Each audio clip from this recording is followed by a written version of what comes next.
जय हिंद साथियों, स्वागत है आप सभी का आपके अपने ऑनलाइन परिवार आरएस स्टडी ट्रिक परिवार में। और जैसा कि आप थंबनेल में देख रहे हो, अपनी राम सिंह यादव की पुस्तक को रोजाना की भांति कंटिन्यू करते हुए हम लेकर आए हैं आप सभी के सामने 36वें पेपर के पूरे 50 मोस्ट इंपॉर्टेंट क्वेश्चन। इससे पहले हम 35 पेपर कंप्लीट कर चुके हैं और आगे भी ये सीरीज आपकी पार्ट दर पार्ट कंटिन्यू चलने वाली है। तो रोजाना समय पर वीडियो पाने के लिए चैनल को सब्सक्राइब कर लीजिए और नोटिफिकेशन बेल को भी ऑन कर लीजिए, ताकि आने वाले वीडियो की पल पल की अपडेट आप तक समय पर पहुंचती रहे। साथ ही इन सब की पीडीएफ फाइल और अनेक प्रकार के नोट्स पाने के लिए आज ही हमारे टेलीग्राम चैनल को ज्वाइन कर लीजिए, जिसका लिंक आपके डिस्क्रिप्शन में दिया गया है। इसके अलावा यदि आप हेराल्ड पुस्तक के पूरे 50 पेपर देखना चाहते हो और राम सिंह यादव की पिछले वर्ष की पुस्तक के पूरे 50 पेपर देखना चाहते हो, तो वो हमारे द्वारा करवाए गए हैं और उनकी प्लेलिस्ट का लिंक भी आपके डिस्क्रिप्शन में डाल दिया गया है, या फिर आप सीधे चैनल पर जाकर प्लेलिस्ट चेक कर सकते हो, वहाँ पर भी आपको मिल जाएगी। तो चलते हैं आज के पहले क्वेश्चन की ओर। पहले पार्ट में हम जीके के 15 मोस्ट इंपॉर्टेंट क्वेश्चन करने वाले हैं। उसके बाद के 15 क्वेश्चन साइंस के होंगे, फिर गणित के, और लास्ट के 5 क्वेश्चन आपके रीजनिंग के होने वाले हैं। तो आज का जीके का पहला क्वेश्चन आपके सामने आपकी स्क्रीन पर दिया गया है। संशोधित मूल्य वर्धित कर का संबंध किससे है? बिक्री कर, धन कर, आय कर या उत्पाद कर? तो संशोधित मूल्य वर्धित कर किससे संबंधित है? आपके बिक्री कर से संबंधित है। और ये कौन सा कर होता है? ये अप्रत्यक्ष कर होता है। इसके अलावा एक होता है आपका GST, goods and services tax. यह भी किस प्रकार का टैक्स है? यह भी इनडायरेक्ट टैक्स या अप्रत्यक्ष कर है। यहाँ पे आय कर की बात करें तो ये कौन सा कर होगा? प्रत्यक्ष कर होगा। नेक्स्ट क्वेश्चन दिया गया है कि चोल साम्राज्य का अंत किसने किया? मोहम्मद गजनवी, मोहम्मद गौरी, मलिक काफूर या इनमें से कोई नहीं? तो चोल साम्राज्य की बात करें तो दक्षिण में फैला हुआ एक साम्राज्य था, जिसका संस्थापक विजयालय को माना जाता है। और चोल साम्राज्य का प्रसिद्ध प्रतापी शासक राजेंद्र चोल था। और इसका अंतिम शासक की बात करें तो वो राजेंद्र चोल तृतीय था। और राजेंद्र चोल तृतीय का जो अंतिम युद्ध हुआ था वो पांड्य शासकों से माना जाता है। अतः हम कह सकते हैं कि पांड्य शासकों ने ही चोल साम्राज्य का अंत किया था। तो इनमें से न तो मोहम्मद गजनवी होगा, न मोहम्मद गौरी होगा, और न ही मलिक काफूर होगा। ऑप्शन नंबर डी राइट होगा यहाँ पे, कि इनमें से कोई नहीं, या पांड्य शासक ऑप्शन में हो तो पांड्य शासक इसका राइट आंसर होगा। इसके अलावा चोल शासकों ने श्रीलंका पर भी आक्रमण किया था और चोलों ने अपनी राजधानी तंजौर को बनाई थी। नेक्स्ट क्वेश्चन है, महात्मा गांधी ने असहयोग आंदोलन किस वर्ष शुरू किया था? 1920, 1919, 1922 या इनमें से कोई नहीं? तो असहयोग आंदोलन की बात करें तो 1 अगस्त 1920 को असहयोग आंदोलन शुरू किया था। ऑप्शन नंबर ए राइट होगा। और 1 अगस्त के दिन ही कौन शहीद हुए थे? लोकमान्य बाल गंगाधर तिलक शहीद हुए थे असहयोग आंदोलन के समय। 1919 की बात करें तो 1919 में तो क्या हुआ था? 13 अप्रैल 1919 की पंजाब के अमृतसर की वो घटना कौन सी? जलियांवाला बाग हत्याकांड हुआ था। इसके अलावा रॉलेट एक्ट भी कब आया था? 1919 में आया था। 1922 में कौन सा घटना हुई थी? 1922 में आपका चौरा चौरी हत्याकांड हुआ था, और उसी के चलते असहयोग आंदोलन वापस ले लिया गया था। नेक्स्ट क्वेश्चन है कि ऑस्ट्रेलिया की राजधानी क्या है? सिडनी, कैनबरा, तस्मानिया या इनमें से कोई नहीं? तो ऑस्ट्रेलिया की राजधानी की बात करें तो वो कैनबरा है। सिडनी क्या है? सिडनी ऑस्ट्रेलिया का एक सुंदर शहर है, जो किस नदी घाटी में बसा हुआ है? आपके मरे डार्लिंग नदी घाटी में बसा हुआ शहर है। नेक्स्ट क्वेश्चन है कि ग्रीन पार्क स्टेडियम कहाँ स्थित है? कानपुर, चेन्नई, बेंगलोर या फिर इनमें से कोई नहीं? तो ग्रीन पार्क की बात करें तो वो उत्तर प्रदेश के कानपुर में स्थित है। ऑप्शन नंबर ए राइट होगा। कानपुर का नाम लेते ही क्या याद आता? 1857 की क्रांति का संबंध कानपुर में किसने नेतृत्व किया था? कानपुर से नेतृत्व किया था नाना साहेब और तात्या टोपे ने नेतृत्व किया था। कानपुर को उत्तर भारत का मैनचेस्टर भी कहा जाता है। तो भारत का मैनचेस्टर किसे कहा जाता है? भारत का मैनचेस्टर अहमदाबाद को कहा जाता है। नेक्स्ट क्वेश्चन है कि 19वां 2022 का एशियन खेल कहाँ खेला जाएगा? टोक्यो जापान, नई दिल्ली, जकार्ता इंडोनेशिया या हांगझाऊ चीन? तो 19वां या 2022 का एशियन खेल कहाँ खेला जाएगा? चीन के हांगझाऊ में खेला जाएगा। ऑप्शन नंबर सी राइट होगा। इसके अलावा शीतकालीन ओलंपिक खेल 2022 का आयोजन भी कहाँ पर आयोजित होगा? इनका आयोजन भी आपके चीन में होगा, परंतु हांगझाऊ में ना होकर कहाँ पर होगा? शीतकालीन ओलंपिक का आयोजन आपके चीन के बीजिंग में होगा, और बीजिंग क्या है? चाइना की राजधानी है। इसके अलावा कॉमनवेल्थ गेम्स है 2022 के, उनका आयोजन कहाँ होगा? उनका आयोजन बर्मिंघम में होगा। नेक्स्ट क्वेश्चन है कि निम्न में से कौन सा जीव सबसे पहले अंतरिक्ष में भेजा गया था? चूहा, कुत्ता, बिल्ली या इनमें से कोई नहीं? तो अंतरिक्ष में सर्वप्रथम कुत्ते को भेजा गया था। ऑप्शन नंबर बी राइट होगा यहाँ पे। मणिका बत्रा किस खेल से संबंधित है? कुश्ती, टेबल टेनिस, बैडमिंटन या लॉन टेनिस? तो मणिका बत्रा का संबंध आपके टेबल टेनिस से होगा। ऑप्शन नंबर बी राइट होगा। भारत के द्वारा बनाया गया यूएवी का नाम क्या है? उड़ान, निशांत, मैत्री या इनमें से कोई नहीं? तो इसका right answer option number B right होगा। भारत द्वारा निर्मित यूएवी का नाम क्या है? निशांत है। नेक्स्ट क्वेश्चन है कि फतेहपुर सीकरी में इबादत खाना किसने बनवाया? औरंगजेब, शाहजहाँ, जहांगीर या अकबर? तो फतेहपुर सीकरी किसकी दरगाह है? सलीम चिश्ती की दरगाह है। और वहाँ पर किसका जन्म हुआ था?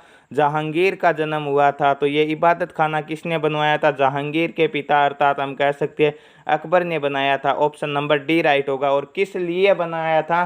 तो ये धार्मिक विचार विमर्श हेतु बनवाया गया था। परंतु अकबर ने कौन सा धर्म चलाया था 1582 में? तो 1582 में एक धर्म चलाया था जिसे कहा गया दीन ए इलाही धर्म। और दीन ए इलाही को स्वीकार करने वाला प्रथम हिंदू व्यक्ति कौन था? महेश दास था, जिसे इतिहास में किस नाम से जाना जाता है? बीरबल के नाम से जाना जाता है। नेक्स्ट क्वेश्चन है विज्ञान दिवस कब मनाया जाता है? 28 फरवरी, 25 जनवरी, 12 जनवरी या 26 मार्च? तो 12 जनवरी को कौन सा दिवस मनाया जाता है? 12 जनवरी को राष्ट्रीय युवा दिवस मनाया जाता है। किसकी जयंती पर? स्वामी विवेकानंद जी की जयंती पर। 25 जनवरी को कौन सा दिवस मनाया जाता है? मतदाता दिवस मनाया जाता है। यहाँ पे right answer option number A होगा। 28 फरवरी को विज्ञान दिवस मनाया जाता है। और किसकी खोज के संबंध में मनाया जाता है? तो रमन प्रभाव की खोज के संबंध में मनाया जाता है। नेक्स्ट क्वेश्चन है हॉटलाइन क्या है? एक विद्युत तार है, एक दूरसंचार कड़ी है, हार्ड डिस्क है या मॉडेम है? तो हॉटलाइन एक दूरसंचार कड़ी है। ऑप्शन नंबर बी राइट होगा यहाँ पे। बुल फाइटिंग किस देश का राष्ट्रीय खेल है? जापान, कनाडा, स्पेन या यूएसए? तो बुल फाइटिंग आपके स्पेन का राष्ट्रीय खेल है। स्पेन की राजधानी क्या है? स्पेन की राजधानी मैड्रिड है। कनाडा की राजधानी ओटावा है। और जापान की क्या है? टोक्यो। यूएसए की राजधानी क्या है? आप कमेंट बॉक्स में कमेंट करके बताना। बिल्कुल आसान है, सरल भी है। नेक्स्ट क्वेश्चन है कि निम्न में से कौन सा त्यौहार पैगंबर मोहम्मद के जन्म दिवस पर मनाया जाता है? ईद उल जुहा, मुहर्रम, ईद उल फितर या ईद उल मिलाद? तो पैगंबर मोहम्मद के जन्म दिवस पर कौन सा त्यौहार मनाया जाता है? ईद उल मिलाद मनाया जाता है। ऑप्शन नंबर डी राइट होगा। नेक्स्ट क्वेश्चन और जीके का लास्ट क्वेश्चन है कि जल्लीकट्टू खेल किस राज्य में मनाया जाता है? कर्नाटक, केरल, आंध्र प्रदेश या तमिलनाडु? तो आपके जल्लीकट्टू किस राज्य में मनाया जाता है? ये पोंगल पर मनाया जाता है। पोंगल के त्यौहार पर मनाया जाता है। और पोंगल किस राज्य में मनाया जाता है? पोंगल आपके तमिलनाडु में मनाया जाता है। तो जल्लीकट्टू भी कहाँ मनाया जाता है? तमिलनाडु में मनाया जाता है। ऑप्शन नंबर डी राइट होगा। ध्यान रखना पोंगल तमिलनाडु में मनाया जाता है, परंतु अट्टुकल पोंगल की बात आए तो वो केरल में मनाया जाता है। इसके अलावा केरल में कौन सा फेमस त्यौहार मनाया जाता है? ओणम मनाया जाता है। कौन सा मनाया जाता है? ओणम आपके केरल में मनाया जाता है। तो ये थे आपके जीके के 15 most important question.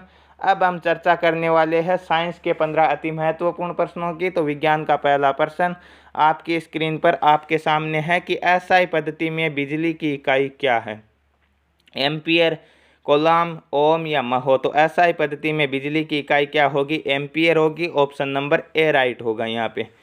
Next question है कि दर्पण के मध्य भाग को किस नाम से जानते हैं? प्रकाश, बिंब, त्रिज्या या इनमें से कोई नहीं? तो दर्पण के मध्य भाग को ध्रुव के नाम से जाना जाता है, जो कि इनमें से किसी भी ऑप्शन में नहीं है। तो ऑप्शन नंबर डी राइट होगा यहाँ पे। गिरती हुई तत्वों की क्या विशेषता होती है? गुरुत्वाकर्षण, त्वरण, चाल या इनमें से कोई नहीं? तो गिरते हुए तत्वों की विशेषता त्वरण होती है। ऑप्शन नंबर बी राइट होगा। सबसे हल्की धातु का नाम बताओ। सबसे हल्का तत्व की बात करें तो वो हाइड्रोजन होता है। और हल्की धातु की बात करें तो वो लिथियम होती है। ऑप्शन नंबर बी राइट होगा यहाँ पे। नेक्स्ट क्वेश्चन है किसी सेल का सही ईएमएफ मापन वाले यंत्र को क्या कहते हैं? Gaussmeter, voltmeter, potentiometer या इनमें से कोई नहीं? तो इस क्वेश्चन का ऑप्शन नंबर सी राइट होगा कि किसी भी सेल के सही ईएमएफ मापन वाले यंत्र को पोटेंशियोमीटर कहते हैं। नेक्स्ट है कि नाभिकीय संलयन क्रिया होती है किससे होती है? हाइड्रोजन बम, न्यूट्रॉन बम, न्यूक्लियर रिएक्टर या इनमें से कोई नहीं। तो नाभिकीय संलयन की क्रिया हाइड्रोजन बम से होती है। ऑप्शन नंबर ए राइट होगा यहाँ पे। स्तनधारी जीव किन से विकसित हुए? सरीसृपों से, उभयचरों से, मछलियों से या इनमें से कोई नहीं? तो स्तनधारी जीव आपके सरीसृप से विकसित हुए हैं। ऑप्शन नंबर ए राइट होगा। नेक्स्ट क्वेश्चन है कि चर्म के ऊपरी परत को क्या कहते हैं? एपिडर्मिस, डर्मिस, कोर्टेक्स या क्यूटिकल? तो क्या कहा जाता है? चर्म के ऊपरी परत को एपिडर्मिस कहते हैं। और त्वचा के अध्ययन को क्या कहा जाता है? डर्मेटोलॉजी कहते हैं। ऑप्शन नंबर ए राइट होगा इस क्वेश्चन का भी। नेक्स्ट दिया गया है कि यकृत द्वारा स्राव किया गया बाइल कहाँ जमा होता है? यकृत में, गाल ब्लाडर, फेफड़ा या इनमें से कोई नहीं? तो यकृत द्वारा स्राव किया गया बाइल कहाँ जमा होता है? गाल ब्लाडर में जमा होता है। ऑप्शन नंबर बी राइट होगा। नेक्स्ट क्वेश्चन है कि निम्न में से किस में कार्बोहाइड्रेट सबसे अधिक पाया जाता है? चावल, गेहूं, मांस या इनमें से कोई नहीं? तो कार्बोहाइड्रेट की सर्वाधिक मात्रा आपके चावल में पाई जाती है। ऑप्शन नंबर ए राइट होगा। रक्त के परिचालन की खोज किसने की थी? डार्विन, हार्वे, लेमार्क या इनमें से कोई नहीं? तो रक्त परिसंचरण की खोज आपके विलियम हार्वे ने की थी। ऑप्शन नंबर बी राइट होगा यहाँ पे। नेक्स्ट दिया गया है कि यदि किसी घोल के H+ को 10 गुना बढ़ाया गया तो pH क्या होगा? तो यदि किसी घोल के H+ आयन को 10 गुना बढ़ाया जाता है तो pH 1 से घट जाएगा। ऑप्शन नंबर बी राइट होगा यहाँ पे। निम्न में से सबसे ज़्यादा हाइड्रोजन बॉन्डिंग किस में पाया जाता है? H2O में, H2SE में, H2S में या HF में? तो सर्वाधिक हाइड्रोजन बॉन्डिंग HF में पाया जाएगा। ऑप्शन नंबर बी राइट होगा। नेक्स्ट क्वेश्चन है पेशाब में शक्कर या ग्लूकोज का पता लगाने के लिए किस प्रतिक्रमी का यूज किया जाता है? टोलेंस, बेयर्स, ब्रेडिस या फेलिंगस? तो किसका यूज किया जाता है आपके ग्लूकोज या शक्कर का पता लगाने के लिए? ब्रेडिस का यूज किया जाता है। ऑप्शन नंबर सी राइट होगा। नेक्स्ट क्वेश्चन और साइंस का लास्ट क्वेश्चन है कि निम्न में से कौन सा विद्युत का कुचालक है? ग्रेफाइट, एल्यूमिनियम, हीरा या इनमें से कोई नहीं? तो आप सभी को पता है हीरा क्या विद्युत का कुचालक है। हीरा प्रकृति का सबसे कठोर पदार्थ है, कार्बन का अपर रूप है। यहाँ पे ऑप्शन नंबर सी राइट होगा। तो ये थे आपके साइंस के 15 मोस्ट इंपॉर्टेंट क्वेश्चन। अब हम गणित के अति महत्वपूर्ण प्रश्नों पर चर्चा करने वाले हैं। तो गणित का पहला प्रश्न आपकी स्क्रीन पर आपके सामने दिया गया है कि 0.0002 प्लस 0.02 प्लस 0.002 का मान आपको ज्ञात करना है। तो दशमलव की जोड़ करनी है। तो दशमलव की जोड़ करने के लिए आपको सबसे पहले प्रथम संख्या जैसी दी गई है वैसी लिखनी। 0.0002 दिया गया है तो हमने लिख लिया, ठीक है। अब आपको क्या करना, दशमलव के ठीक नीचे दशमलव लगाना। यहाँ पे दशमलव है तो यहाँ पे दशमलव लगा दो। क्या है 0.02 है तो इधर 0 है और इधर 0.2 है तो 0.2 लिख दिया। जहाँ पे कुछ नहीं है 0.0 उतार सकते हैं। फिर दशमलव के नीचे दशमलव क्या है 0.02 है तो हमने उतारा, जहाँ पे कुछ नहीं 0 उतार दिया, ठीक है। अब इन्हें जोड़ लेते हैं। यहाँ पे क्या है 2 है, यहाँ पर भी केवल 2 है, यहाँ पर भी केवल 2 है और यहाँ पे क्या है कुछ नहीं है 0 है। दशमलव के नीचे दशमलव और 0, तो 0.0222 किस ऑप्शन में? ऑप्शन ए में है। तो ऑप्शन ए क्या हो जाएगा? इस क्वेश्चन का राइट आंसर हो जाएगा। नेक्स्ट क्वेश्चन है यदि एक गाय एक 14 मीटर लंबी रस्सी से बंधी है तो वह कितने क्षेत्र का घास चर सकती है? तो गाय को एक रस्सी से बांधा गया, ये मान लो यहाँ पे एक गाय है, इसे इस रस्सी से बांधा गया, तो ये कितनी दूरी का घास चरेगी? यहाँ से चरना प्रारंभ करेगी। यहाँ पे जितनी दूर तक ये घूम सकती है इस रस्सी की सहायता से वो एक वर्ताकार क्षेत्र का घास चरेगी। और ये क्या हो जाएगी? इस वर्त की त्रिज्या हो जाएगी, जो कि रस्सी की लंबाई है कितनी? 14 मीटर। तो एक 14 मीटर त्रिज्या वाले वर्त का कितना क्षेत्रफल हो जाएगा? तो वर्त के क्षेत्रफल का सूत्र होता है πr²। पाई का मान होता है 22/7, आर का मान दिया गया 14 इंटू क्या कर देंगे 14, क्योंकि क्या है वर्त का स्क्वायर है, सॉरी त्रिज्या का स्क्वायर है। 7 से 14 कितनी बार कटेगा? 2 बार। 22 दूने 44 और 44 को 14 से गुणा करेंगे कितना आएगा? 616। तो कितने क्षेत्र का घास चरेगी? 616 मीटर स्क्वायर क्षेत्र का घास चरेगी या स्क्वायर मीटर क्षेत्र का घास चरेगी। ऑप्शन नंबर बी राइट होगा यहाँ पे। नेक्स्ट क्वेश्चन 520 में कौन सी छोटी संख्या का योग करने से ये संपूर्ण वर्ग बन जाएगी? ठीक है, तो पूर्ण वर्ग बनाने के लिए यदि ऐसी छोटी संख्या है तो आप वैसे बता सकते हो, क्योंकि आपको लगभग 25 से 30 तक के वर्ग याद है, तो आप बता सकते हो कि 520 है तो लगभग 529 किसके वर्ग होते हैं, 529 आपके 23 के वर्ग होते हैं, ठीक है। 576 24 के होते हैं, तो 520 है और 529 पूर्ण वर्ग है, तो आप कह सकते हो 20 में 9 जोड़ेंगे तो ये पूर्ण वर्ग बन जाएगी। वैसे आप ऑप्शन नंबर बी बता सकते हो। परंतु यदि ऐसी संख्या बड़ी आ जाए तो आपको क्या करना होगा, ऐसी स्थिति में आपको आना चाहिए भाग विधि से वर्गमूल निकालना। और भाग विधि से वर्गमूल किस प्रकार निकालेंगे, 520 है तो आपको वर्गमूल में क्या करते हैं, दो दो के जोड़े बनाते, इधर से 2 के बना लिए, इधर कुछ नहीं है 0 उतार दिया और 2 के बना ली। अब आपको क्या करना है, वर्गमूल के पहाड़े याद होने चाहिए। 1 का वर्ग 1 होता, 2 का 4 होता, 3 का 9 होता, तो 9 5 से ज़्यादा होता तो 2 का लेंगे, ठीक है। यहाँ पर 2 उतार लेते, ऊपर जगह नहीं है तो यहाँ पे क्या हो जाएंगे, 2 और 2 दूने 4, यहाँ पे प्लस के हो जाएंगे, 2 और 2 कितने होते हैं, 4 होते हैं, 5 में से 4 घटाएंगे 1 होते हैं। अब आगे वाली संख्या उतार लेते हैं, 1 में क्या हो जाएगी 20, तो 120 हो गया। अब 4 में ऐसी संख्या उतारनी है जिसे उसी से गुणा करने पर कितने आने चाहिए, 120 के समकालीन आने चाहिए। किस प्रकार उतारेंगे, देखिए यहाँ पे मान लो 4 में हमने 1 उतारे, कितने हो गए 41, और इसे 1 से ही गुणा करने, कितने आएंगे 41, 1 हम 41। 4 में 2 उतारेंगे तो 2 से ही गुणा करना, ठीक है, 42 दूने 84। 4 में 3 उतारेंगे तो 3 से ही गुणा करना, ठीक है, 43 को 3 से गुणा किया, 3 3 9 और 4 3 12, 129, ठीक है। हमें क्या करना है, एक अधिक तक लाना है, क्योंकि इसमें कुछ संख्या ऐड करनी है, तो 3 उतारेंगे हम, यहाँ पर भी 3 और यहाँ पर भी 3, और गुणा करेंगे कितना आएंगे 129। कितने कम पड़ रहे हैं, -9, तो 9 जोड़ना होगा हमें, ताकि ये क्या हो जाएगी, पूर्ण वर्ग संख्या हो जाएगी। ऑप्शन नंबर बी राइट होगा यहाँ पे। आशा है ये आपके आसानी से समझ में आ गया होगा। नेक्स्ट क्वेश्चन की ओर बढ़ते हैं। नेक्स्ट क्वेश्चन दिया गया, यदि a + b + c बराबर 0 हो तो a³ + b³ + c³ का मान क्या होगा।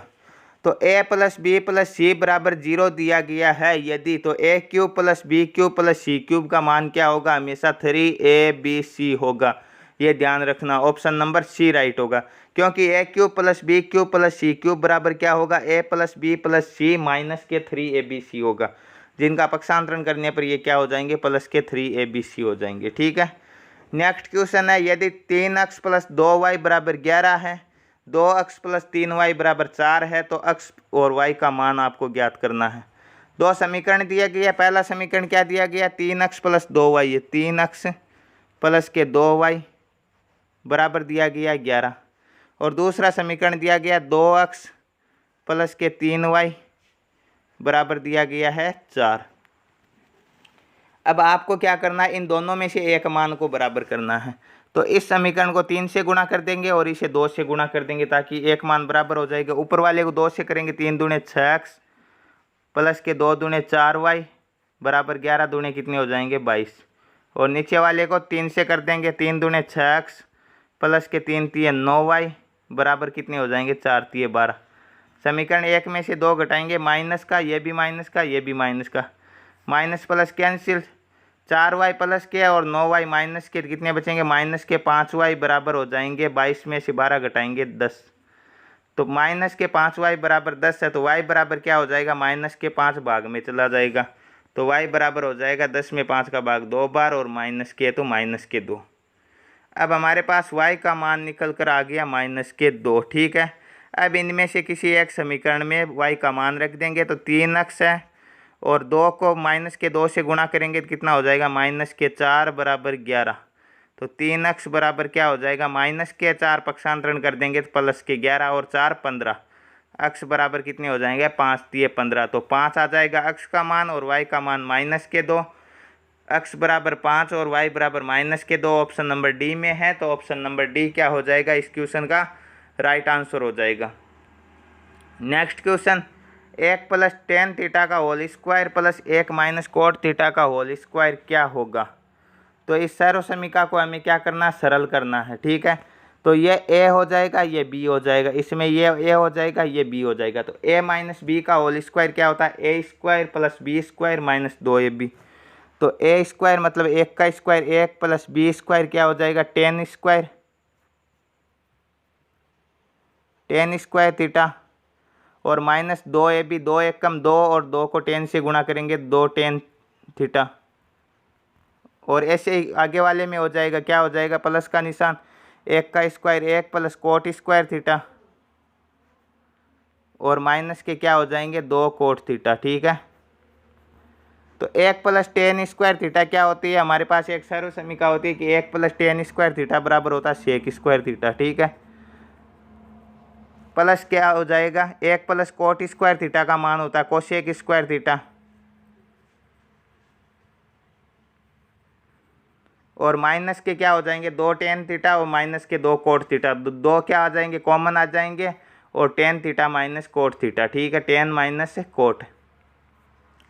तो अब आपके पास ये sec square theta plus cosec square theta shape रहेगा और माइनस के क्या हो जाएंगे 2 टेन माइनस कोट। ठीक है, और टेन थीटा का मान कितना होता है आप सभी को पता है साइन थीटा बटा कोस थीटा और कोट थीटा का मान कितना होता है कोस थीटा बटा साइन थीटा। तो इसे सरल कर लेते हैं एक बार, 2 अपनी जगह शेप रहेगा। ठीक है, टेन थीटा का मान हो जाएगा साइन थीटा बटा कोस थीटा और इसका मान कितना हो जाएगा कोस थीटा बटे साइन थीटा। तो यहाँ पे एलसीएम क्या आ जाएगा साइन थीटा और कोस थीटा। ठीक है, साइन थीटा और कोस थीटा दोनों को गुणा करवा के एलसीएम लेंगे। यहाँ पे कोस से कोस कैंसिल क्या हो जाएगा साइन स्क्वायर थीटा और साइन से साइन कैंसिल क्या हो जाएगा माइनस के कोस स्क्वायर थीटा और sine square theta minus cos square theta बराबर क्या होता है आप सभी जानते हो कि 1 होता है। तो 1 बटा कोस थीटा और साइन थीटा का मान कितना हो जाएगा, तो 1 बटा कोस थीटा बराबर होता है सेक थीटा और 1 बटा साइन थीटा बराबर होता है कोसेक थीटा, ये आप सभी जानते हो।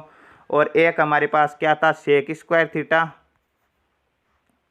सॉरी पहले से आया था हमारे पास सेक स्क्वायर थीटा प्लस के कोसेक स्क्वायर थीटा और अब क्या आ गया माइनस के 2 सेक स्क्वायर सेक थीटा और कोसेक थीटा।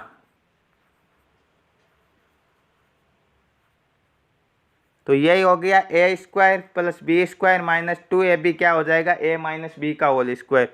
तो इसे हम कह सकते हैं सेक माइनस कोसेक का होल स्क्वायर। तो सेक माइनस कोसेक थीटा का होल स्क्वायर किस ऑप्शन में, ऑप्शन ए में दिया गया, तो ऑप्शन नंबर ए राइट होगा। आशा है ये आपके आसानी से समझ में आया होगा। नेक्स्ट क्वेश्चन की ओर बढ़ते हैं कि यदि अक्स को 6 से गुणा करते हैं और 9 घटाते हैं तथा अक्स को 4 से गुणा करते हैं और 11 मिला देते हैं तो दोनों नई संख्या बराबर आती है, वह संख्या क्या होगी। पहला क्या बोल रहा है कि अक्स को 6 से गुणा करवाएंगे तो 6x और 9 घटाएंगे तो माइनस के 9 किसके बराबर होती है कि अक्स को 4 से गुणा करवाएंगे 4x और 11 जोड़ेंगे तो प्लस के 11। अब आपको अक्स वाली संख्या एक तरफ लेनी है, 4x इधर प्लस का माइनस का हो जाएंगे, 6 में से 4 घटाएंगे 2x बराबर 9 इधर माइनस का उधर जाएगा तो प्लस का 11 और 9 20, 2x बराबर 20 है तो x बराबर कितने हो जाएंगे 10 हो जाएंगे, 2 का भाग चला जाएगा। ऑप्शन नंबर सी राइट हो जाएगा। Next question ten 65 degree minus cot 65 degree का मान क्या होगा। तो आपको पता है साइन 90 माइनस थीटा बराबर कोस थीटा होता है, उसी प्रकार टेन 90 माइनस थीटा बराबर क्या होता है कोट थीटा होता है और कोट 90 माइनस थीटा बराबर क्या होता है टेन थीटा होता है। तो टेन 65 डिग्री अपनी जगह शेप रहेगा और कोट 90 माइनस थीटा बराबर क्या होता है टेन थीटा। तो 90 में से 25 घटाएंगे तो कितने बचेंगे 65, तो माइनस के 65 टेन 65 हो जाएगा। ठीक है, तो टेन 65 में से टेन 65 जाएगा, कितना बचेगा 0 बचेगा। ऑप्शन नंबर डी राइट हो जाएगा यहाँ पे। Next question sine 50 minus sine 70 plus के साइन 10 डिग्री। तो साइन 50 है और साइन 70 कितने हो जाएंगे माइनस के 20 डिग्री और प्लस के 10 है तो कितने बचेंगे माइनस के 10 डिग्री। साइन माइनस के 10 डिग्री 0 डिग्री से भी मान कम है तो निश्चित रूप से क्या आएगा 0 ही आएगा। ऑप्शन नंबर डी राइट होगा यहाँ पे। नेक्स्ट क्वेश्चन सही विकल्प का आपको चयन करना, 9 सेक स्क्वायर ए माइनस 9 टेन स्क्वायर ए। तो 9 क्या आ जाएगा कॉमन आ जाएगा। ठीक है, सेक स्क्वायर ए माइनस के टेन स्क्वायर ए क्या हो जाएगा।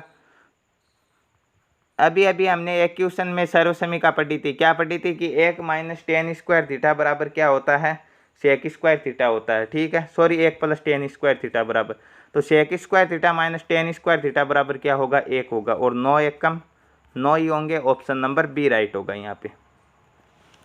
निम्न समीकरण में अक्स का आपको मान ज्ञात करना। ठीक है, अक्स का मान किस प्रकार ज्ञात करेंगे, यह समीकरण दिया गया, इसे सरल कर लेते। पहले इतने को सरल करेंगे किस प्रकार, इनका एलसीएम 3 और 7 का एलसीएम कितना आएगा 21 से आएगा 7 3 ठीक है, 3 का भाग 7 बार जाएगा तो इससे गुणा करवा देंगे, 7x माइनस के 7 ये 21। अब इस 7 का भाग देना कितनी बार जाएगा, 3 बार जाएगा। 3 से गुणा करवा देंगे, कितने हो जाएंगे, 3x माइनस के 4 ये 12। ठीक है, तो 7x और 3x कितने हो जाएंगे, 10x, और माइनस के 21 और माइनस के 12 कितने हो जाएंगे, 21 और 12 हो जाएंगे 33। 10x माइनस के 33 बट्टे दिया गया 21 और बराबर अब जो संख्या दी गई है वह लिख देंगे 2x माइनस के 1 बट्टे 5। अब इन्हें वजर गुणा करवा देते, इसे इससे इसे इससे। तो 5 को 10 से गुणा करवाएंगे 50x माइनस के 33 पंजे 165 बराबर क्या हो जाएगा, 21 दूने 42x और माइनस के कितने हो जाएंगे, 21 एकम 21 ही हो जाएंगे। अब हम क्या करेंगे, ये 42x इधर आएगा, माइनस का 50 में से 42x घटेगा, कितने बचेंगे 8x बराबर 165 उधर जाएगा प्लस का, और 165 में से 21 घटाएंगे, कितने हो जाएंगे 144। 8x बराबर 144 है, तो x का मान कितना हो जाएगा, 144 में 8 का भाग देंगे तो 18 अट्ठे 144 हो जाएगा। x का मान कितना आ जाएगा, 18 आ जाएगा। ऑप्शन नंबर बी राइट हो जाएगा यहाँ पे। नेक्स्ट क्वेश्चन, यदि 2/5 क्विंटल चावल की कीमत 180 रुपये है तो 4/6 क्विंटल चावल की कितनी हो। 2/5 की 180 है तो 1 की कितनी हो जाएगी, 180 में 2/5 का भाग देंगे और भाग देने का अपना नियम उल्टा कर दो, 5/2 से गुणा करवा दो। अब 4/6 की पूछा तो सीधा सीधा 4/6 से गुणा करवा दो। ठीक है, 2 से 4 2 बार कटेगा, 6 से 180 कितनी 6 3 18 30 बार कटेगा, 3 पंजे 15 और 15 दूने 30, 1 0 उतार दो, 300 रुपये होगी। ऑप्शन नंबर कौन सा राइट होगा, ए राइट होगा यहाँ पे। नेक्स्ट क्वेश्चन है कि एक कक्षा के कुल छात्रों में से 1/4 छात्र प्रताप हाउस में, 3/10 रंजीत हाउस में तथा 3/20 छात्र शिवाजी हाउस में पढ़ते हैं, तो बाकी बच्चे 18 छात्र चंद्रगुप्त हाउस में पढ़ते हैं। कक्षा में कुल छात्रों की संख्या कितनी। तो पहले हमें देखना है कि चंद्रगुप्त हाउस में कितना भाग पड़ता है, तो इन सभी को जोड़ते हैं। 1/4 प्रताप हाउस में, उसके बाद में 3/10 क्या है रंजीत हाउस में, और 3/20 शिवाजी हाउस में। तो कुल कितना हो जाएगा, इनका एलसीएम लेना, 4 10 और 20 का एलसीएम कितना आएगा, 20 ही आएगा। 4 का भाग 5 बार, 5 एकम 5, 10 का भाग 2 बार और 3 दूये 6, 20 का भाग 1 बार और 3 एकम 3, 6 और 5 11 और 3 14/20 छात्र इन 3 हाउसों में पढ़ते हैं। बाकी कितने बचेंगे, 20 में से 14 इन 3 में पढ़ते हैं, तो बाकी 6/20 बच गए। 6/20 किस में पढ़ते हैं, चंद्रगुप्त हाउस में पढ़ते हैं। तो 6/20 छात्र चंद्रगुप्त हाउस में पढ़ते हैं और कुल चंद्रगुप्त हाउस में 18 छात्र पढ़ते हैं। तो कुल छात्र कितने हो जाएंगे, 18 में 6/20 का भाग देंगे और भाग देने का अपना नियम 20/6 से गुणा करवा दो। 6 से ये 3 बार और 20 3 कितने हो जाएंगे 60। कुल छात्र कितने हो गए 60। ऑप्शन नंबर ए राइट हो जाएगा यहाँ पे। नेक्स्ट क्वेश्चन दिया गया है कि 22.5 मीटर लंबी 33 सेंटीमीटर चौड़ी और 10 मीटर ऊंची दीवार को बनाने में कितनी ईंटों की आवश्यकता होगी। यदि ईंट की लंबाई चौड़ाई तथा ऊंचाई क्रमश से 22 सेंटीमीटर 15 सेंटीमीटर और 9 सेंटीमीटर हो तथा दीवार का 1/10 भाग सीमेंट द्वारा बना हुआ, तो हमें क्या करना होगा, दीवार का आयतन ज्ञात करना। और आयतन ज्ञात करने का सूत्र घनाभ का आयतन लंबाई इंटू चौड़ाई इंटू ऊंचाई, तीनों को गुणा करवा दो। अब आपकी ईंट की सभी भुजाएं सेंटीमीटर में है, तो इस दीवार वाली को भी हमें सेंटीमीटर में बदलना। 22.5 है तो सेंटीमीटर में बदलेंगे, कितना हो जाएगा 2250 सेंटीमीटर। ठीक है, 33 सेंटीमीटर में दिया गया है तो बदलने की आवश्यकता नहीं है। 10 दिया गया है तो इसे भी सेंटीमीटर में बदलेंगे तो 1000 हो जाएगा। अब इसका 1/10 सीमेंट का है तो ईंटों से कितना बना हुआ है 1/10 भाग सीमेंट का है, तो बाकी कितना हो जाएगा 10 में से 1 भाग सीमेंट का है तो 9 भाग बच गया। 9/10 भाग किससे बना हुआ है, आपके ईंटों से बना हुआ है। ठीक है, अब इनमें ईंट का भाग दे दो। ईंट का आयतन कितना हो जाएगा 22 × 15 × 9, 9 से 9 कैंसिल हो जाएगा। ठीक है, 0 से 0 कट जाएगा और किसे काटेंगे 11 के पहाड़े से 33 3 बार और 22 कितनी बार कटेगा 2 बार। 3 के पहाड़े से 1 बार, 3 और 15 5 बार, 5 के पहाड़े से ये 120 बार और 2 के पहाड़े से 10 बार। ठीक है, 2250 को 10 से गुणा करेंगे कितना आ जाएगा 22,500 ईंटों की आवश्यकता होगी। ऑप्शन नंबर बी राइट हो जाएगा यहाँ पे। नेक्स्ट क्वेश्चन और गणित का लास्ट क्वेश्चन, उसके बाद के 5 क्वेश्चन आपके रीजनिंग के होने वाले हैं कि एक पार्क की लंबाई तथा चौड़ाई का अनुपात 3:1 है। पार्क का परिमाप 320 मीटर है। और इसके भीतर की ओर 2 मीटर चौड़ा रास्ता बनाया गया है। रास्ते को बनाने में कुल 1.50 रुपये प्रति वर्ग मीटर की लागत से कितना खर्च होगा। यह क्वेश्चन बार बार पूछा गया है, इतनी बार रिपीट हुआ है इन पेपरों में, लगभग 10 बार रिपीट हो चुका है। ठीक है, तो इस क्वेश्चन को आप करना और कमेंट बॉक्स में कमेंट करके बताना, ये बार बार बता चुका हूँ ये क्वेश्चन। ठीक है, तो अब हम रीजनिंग के 5 अति महत्वपूर्ण प्रश्नों की ओर चर्चा करते हैं। रीजनिंग का पहला प्रश्न आपकी स्क्रीन पर एक सीरीज दी गई है और आगे का पद आपको ज्ञात करना, सॉरी बीच में एक पद छोटा गया है वो आपको ज्ञात करना। ठीक है, 33, 28, 24, 19, 18। देखिए 33 और 28 में कितने का अंतर है, 5 का अंतर, 5 घटाइए।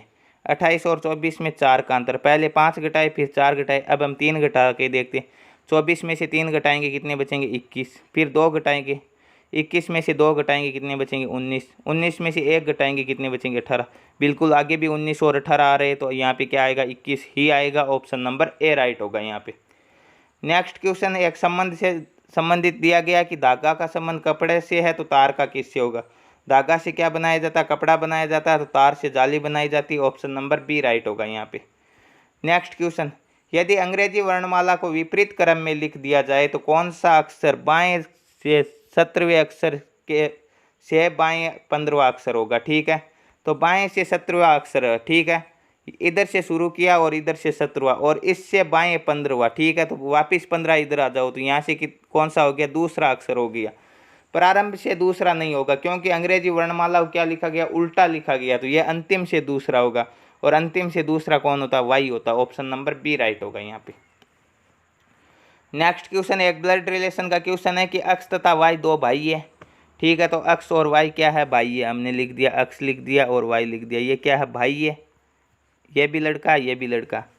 ठीक है, अक्स की बहन जेड है तो वाई की बहन भी कौन होगी, जेड होगी। इन दोनों की बहन हो गई जेड।